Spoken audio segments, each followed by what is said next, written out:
Hello guys, welcome back. আগের ভিডিওটা তোমরা দেখে নিয়েছো, অমানুষ ইজ ব্যাক। বাট ফেরত যখন এলাম তখন ভালো করে ফেরত আসি না। সত্যি পাপের ভাড়ার তো কিছু কম খালি নেই। মন দিয়ে এই ছবিটা দেখো। আজকে সকাল 9টার সময় এই ছবিটা আমি বুকমাই শো থেকে নিয়েছি। 7,630খানা মতো টিকিট বিক্রি হয়েছে। একবার চেক করুন স্ক্রিনশটটা ঠিক ছিল কিনা, জাস্ট ওয়ান, একটা মোমেন্ট। টাইমিং ছিল হচ্ছে গিয়ে 9টা 25, ঠিক আছে।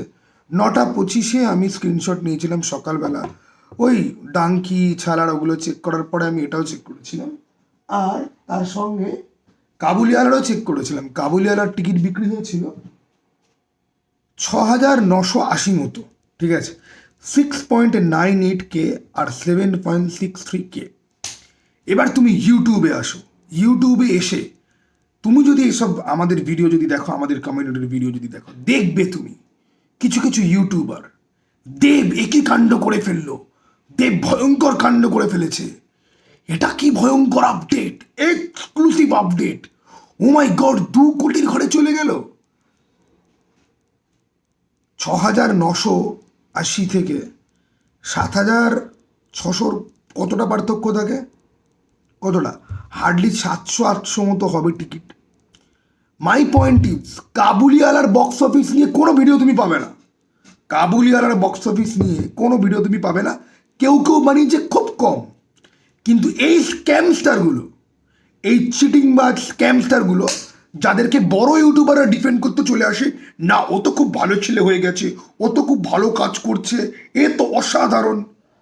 বড় ইউটিউবাররা নিজেদের সিনেমা প্রমোট করার জন্য এই ছোট স্ক্যামারগুলোকে, ছোট চিটিংবাজগুলোকে এখন ভালো বলা আরম্ভ করেছে।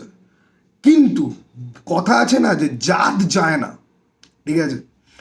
আপনি চোরকে যতই পেটান না, ও চোর ছিল, ও চিরকাল চোর থাকবে, কারণ ওর ভেতরেই তো এই জিনিসটা রয়েছে। প্রধান আমার খুব ভালো লেগেছে, আমার চ্যানেলে বড় করে রিভিউ এসছে। আমার প্রধান আর কাবুলিওয়ালা অসাধারণ লেগেছে। বক্তব্য হচ্ছে কি যে প্রধান নিয়ে যখন এত বক্স অফিস কালেকশনের রোজ রোজ এত ভিডিও তৈরি যে করছিস, কাবুলিওয়ালা নিয়ে কথা বলছিস না কেন? আর কাবুলিওয়ালার প্রধানের মধ্যে ডিস্টেন্স কত? খুব বেশিও না। প্রধানে একটা বিশাল বড় স্টার কাস্ট ছিল, অনির্বাণ চক্রবর্তী, পরাণ বন্দ্যোপাধ্যায়, দেব, সাপোর্টিং কাস্টে ওই সৌমিত্রিষা, যে বাংলা সিরিয়ালের বোধহয় খুব জনপ্রিয় অভিনেত্রী, সেখান থেকে শুরু করে বিশ্বনাথ বসু থেকে শুরু করে, খরাজ থেকে শুরু করে, অম্বরীশ থেকে শুরু করে, মানে সেরা সেরা মুখ নিয়ে আসা হয়েছে। কাবুলিওয়ালাতে কে রয়েছে?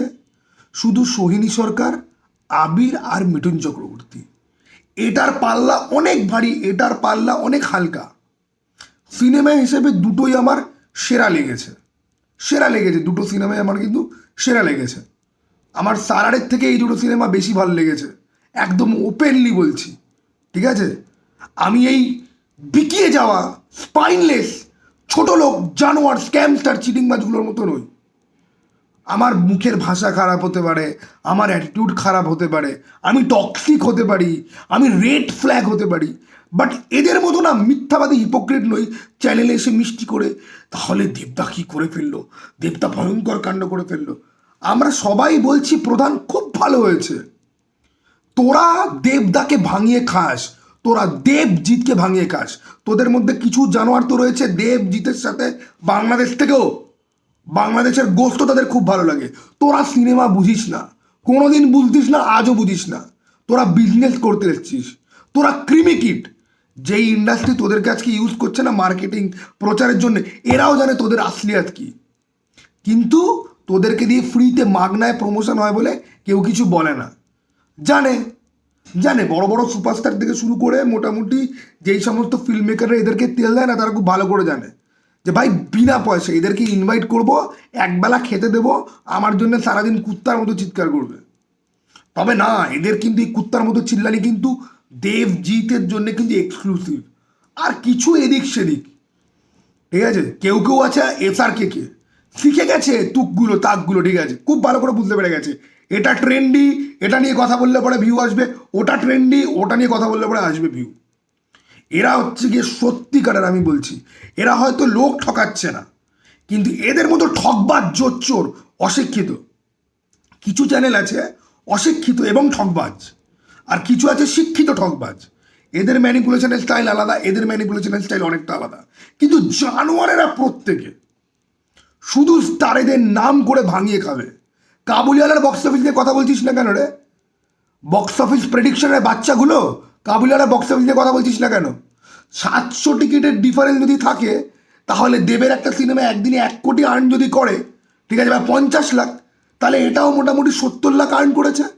তাহলে 50 লাখ থেকে একটুখানি কম হয় 30 লাখ আর্ন করেছে, 35 লাখ। কথা বলছিস না কেন? কারণ তোরা জানিস যে কাবুলিওয়ালা নিয়ে এরকম বক্স অফিস ভিডিও দিয়ে কেউ তো ভিউ দেবে না। জিতকে নিয়ে যে বিজনেসটা করি, জিতের অডিয়েন্স রয়েছে, দেবকে নিয়ে করি, দেবের ইয়াং অডিয়েন্স রয়েছে, বসে রয়েছে রেডি দেখার জন্য দেবদা কী করে ফেললো। আমরা যেটা কেউ দেখতে পাচ্ছি না, জানতে পারছি না, কোথাও রিপোর্ট করা হচ্ছে না।